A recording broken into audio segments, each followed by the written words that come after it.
What's the best age to get married? Is there a magic number? This question comes up all the time, and while everyone's journey is unique, research and psychology offer some fascinating insights. Let us dive into what science and experience tell us about the ideal time to tie the knot. First, let's talk about brain science.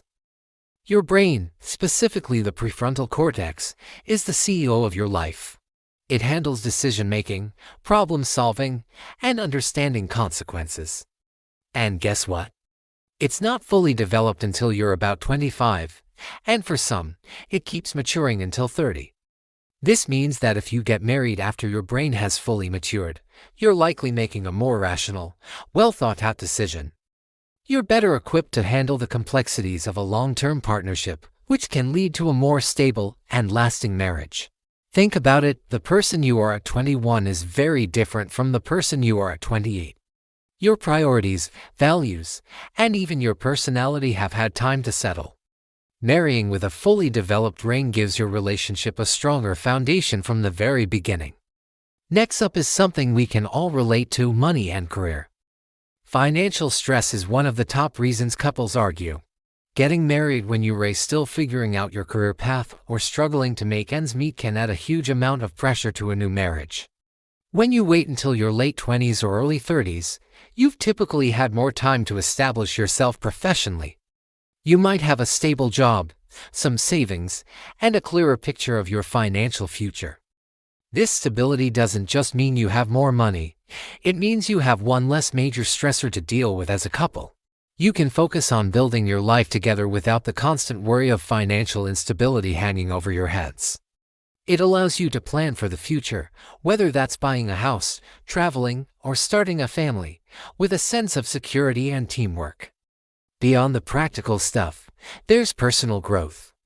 Your 20s are a crucial time for self-discovery.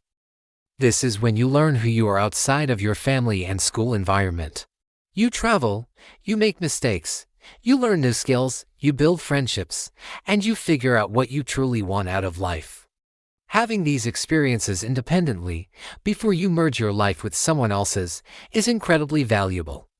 It builds confidence and self-awareness. When you know yourself well, you have a much better idea of what you need and want in a partner.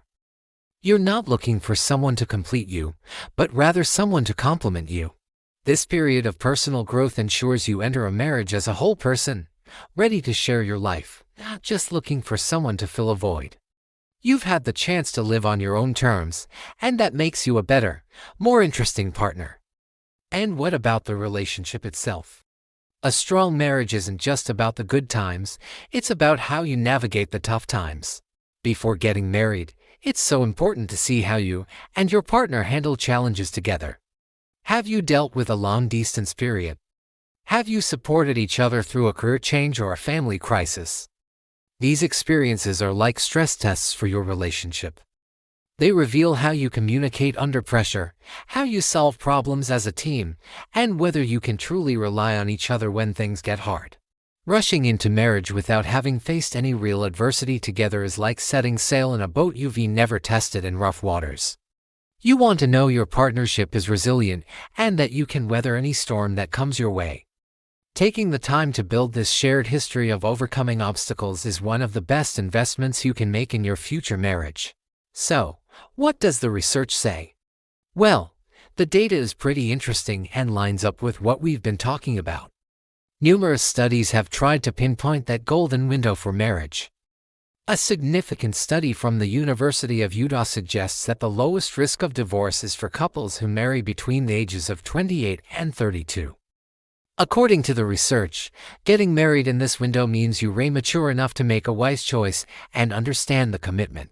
But you're not so set in your ways that it's difficult to adjust to married life. The divorce risk tends to increase for those who marry in their teens and early 20s, as well as for those who marry for the first time in their late 30s or beyond.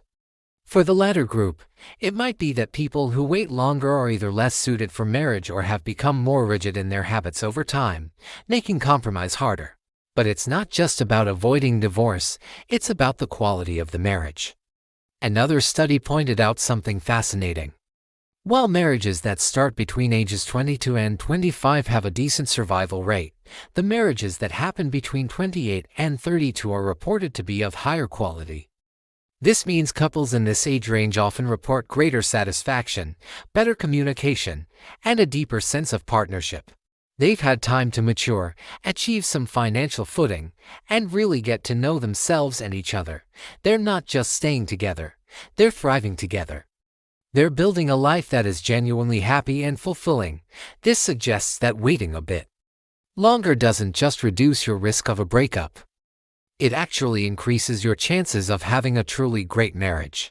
So, with all this information, what's the final verdict? Is there a perfect age to get married?